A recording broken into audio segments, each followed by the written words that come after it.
Salut, aujourd'hui je vous retrouve pour une nouvelle vidéo et je viens vous parler de ma licence LLCER anglais.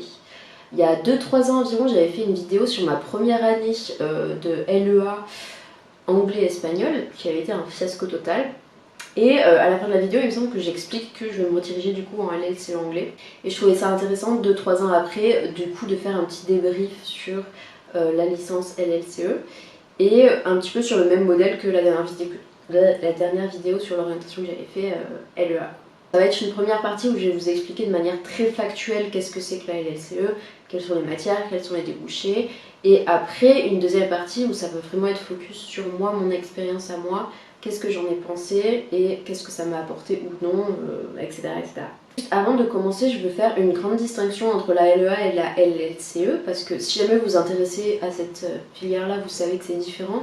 Mais généralement, les gens, quand je leur dis que je fais une licence d'anglais, ils me disent mais oui, bien sûr, la LEA on connaît, alors que c'est totalement différent, ça n'a rien à voir. Je l'avais déjà expliqué dans ma vidéo sur la LEA, mais j'insiste bien sur ça. La LEA, c'est du commerce international, donc du droit, de l'économie, du management, blablabla. Alors que la LLCE, c'est de la littérature, de la civilisation, de la grammaire, de la linguistique. C'est beaucoup plus littéraire en fait. Donc les deux ont rien à voir, les débouchés sont assez différents, même si ça reste des licences générales de langue à la fac, ça n'a rien à voir. Voilà, maintenant que ça s'est éclairci, on va pouvoir passer à qu'est-ce que c'est que la LLCER. Déjà, LLCER, ça veut dire quoi Ça fait 3 ans que je suis dans la licence et je m'en souviens toujours pas. Non, c'est en gros langue, littérature, civilisation étrangère et régionale. Et vous pouvez en faire en anglais comme vous pouvez en faire en japonais ou en portugais, en espagnol, etc. Il y en a plein partout. Moi j'ai juste choisi l'anglais parce que j'ai toujours eu des facilités là-dedans et que je voulais faire quelque chose que j'étais à peu près sûre de réussir, puisque au niveau orientation j'étais toujours un petit peu perdue. Je me suis juste lancée là-dedans en me disant je vais gérer, j'aurai un diplôme à la fin et c'est quelque chose que normalement j'aurais pas trop de problème à faire.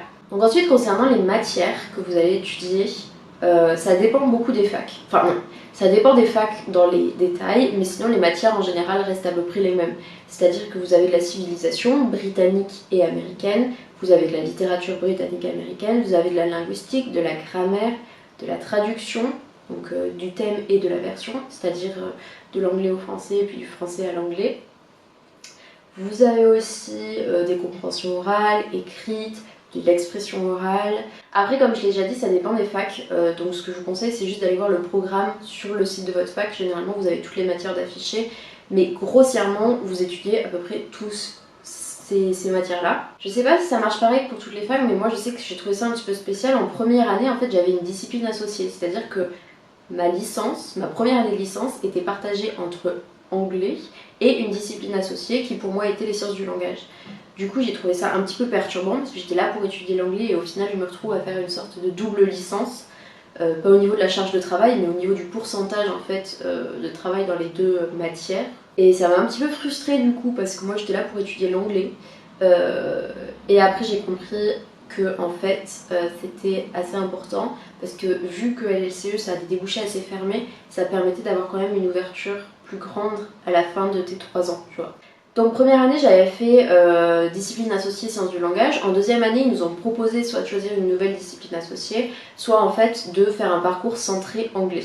Moi c'est ce que j'ai décidé parce que les sciences du langage c'était bien sympa mais je voyais en fait rien à voir, enfin je trouvais ça intéressant mais concernant mon futur je ne voyais pas du tout de sciences du langage quoi. Donc je me suis concentrée sur un parcours anglais et en troisième année on se spécialise encore un petit peu, en tout cas dans ma fac.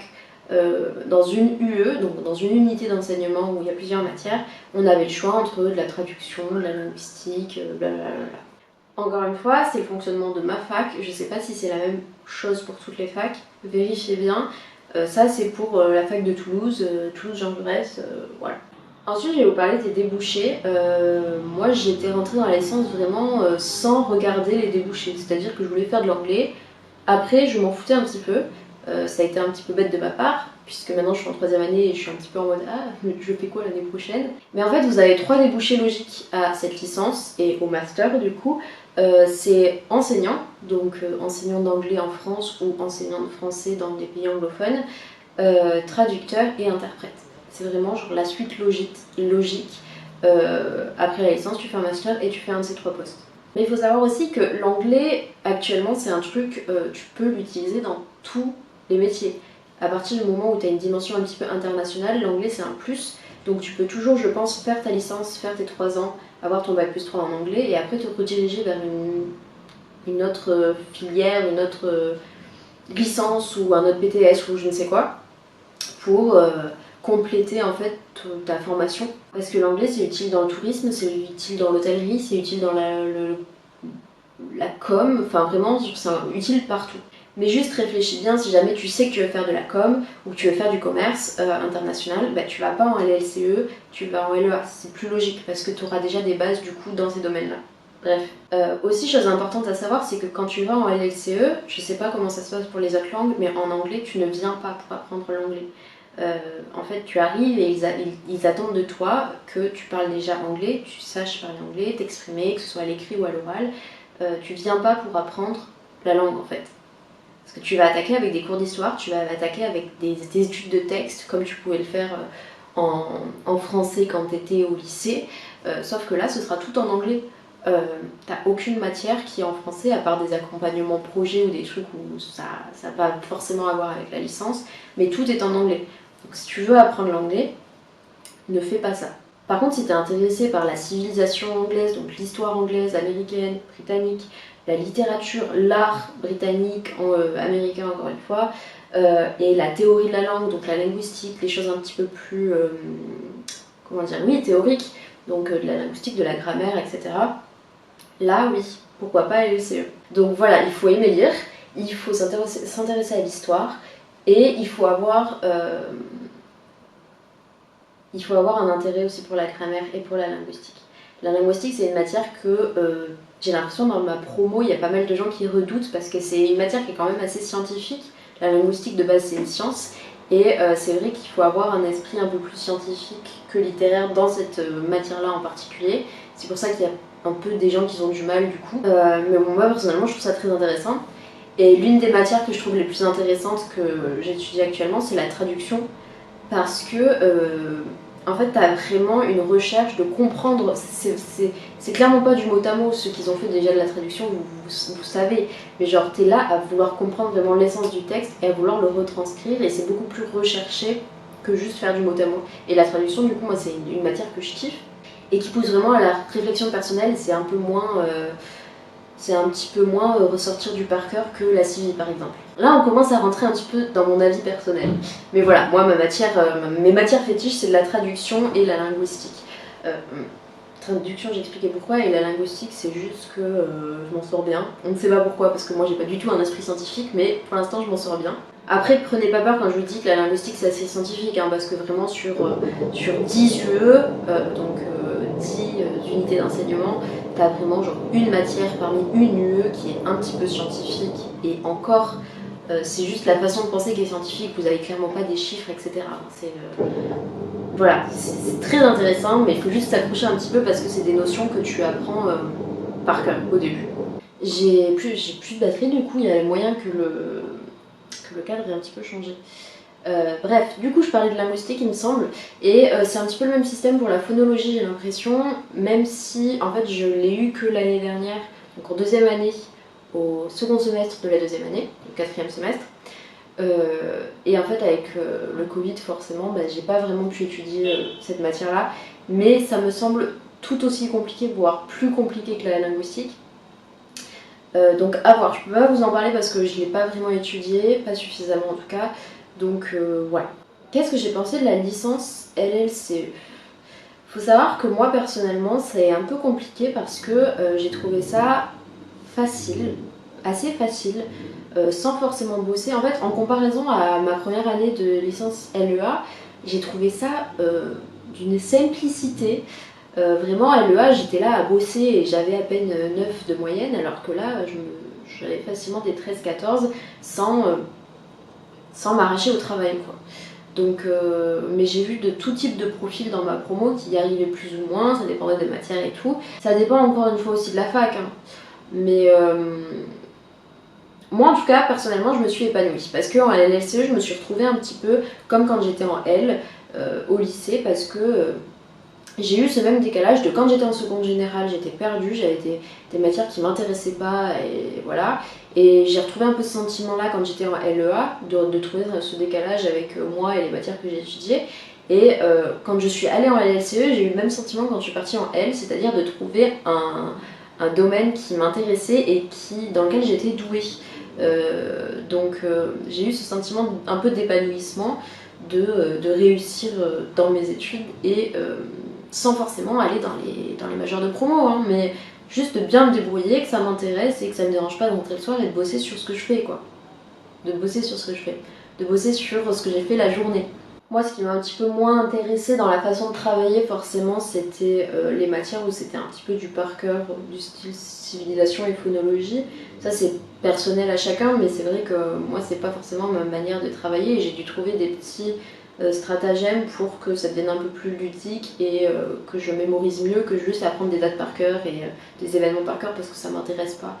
J'ai dû regarder pas mal de documentaires, etc. Ça, après, c'est à chacun de trouver sa manière de travailler. Mais je pense que, comme dans un peu toutes les licences ou toutes les études sup, il y a une énorme part de travail perso. Et si jamais vous êtes dans un domaine en plus qui vous intéresse, ce sera bien plus simple. Mais lisez des trucs à côté, lisez des œuvres classiques, lisez même des trucs qui vous intéressent mais juste en anglais, histoire d'avoir ce truc de comme regarder les séries en anglais, etc. Regardez des séries qui portent sur l'histoire anglaise ou américaine, ou même des films. C'est des choses qui sont assez faciles à trouver et qui sont trouvables, que ce soit sur YouTube, que ce soit sur Netflix, ou acheter un bouquin ou quoi que ce soit, ça reste assez abordable. Et ça vous aidera beaucoup, je pense, dans votre licence. Donc voilà, moi je me suis vachement épanouie dans la licence peut-être parce que j'avais des facilités, mais j'ai ce truc là de, voilà, je suis en 3e année.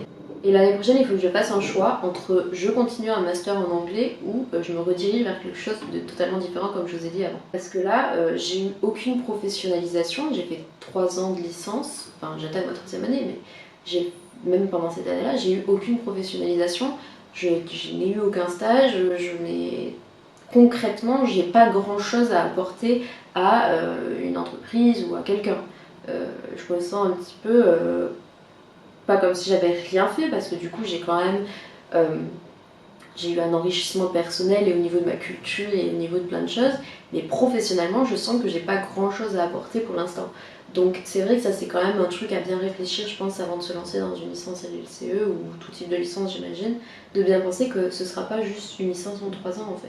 Tu auras le master après, et moi qui veux peut-être pas partir sur de la traduction de l'enseignement ou des choses comme ça, et bien il va falloir peut-être que je recommence quelque chose à zéro, mais en ayant un bagage en plus, comme j'ai une licence Bac plus 3 anglais. Voilà, c'est juste quelque chose à prendre en compte, et moi je l'ai pas forcément pris en compte, c'est vrai.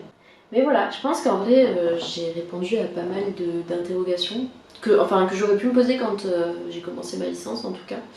J'espère que ça vous aura aidé. Si jamais, faites comme dans ma vidéo LEA, il y avait eu beaucoup de commentaires et beaucoup de gens qui posaient des questions et des gens qui y répondaient, pas forcément moi, hein, mais des choses que j'ai oubliées ou même des choses que moi-même je ne sais pas ou des choses que j'aurais mal dites. Regardez dans les commentaires. Je pense que il y aura pas mal d'échanges sur le sujet. Et renseignez-vous le plus possible sur internet. Après, là je vais poster la vidéo, on est en septembre donc les choix sont déjà faits au niveau de l'orientation, mais ça dépend quand est-ce que vous regardez la vidéo. J'espère que ça vous aura plu en tout cas et que ça vous aura renseigné un petit peu. Et je vous dis à une prochaine vidéo du coup. Salut!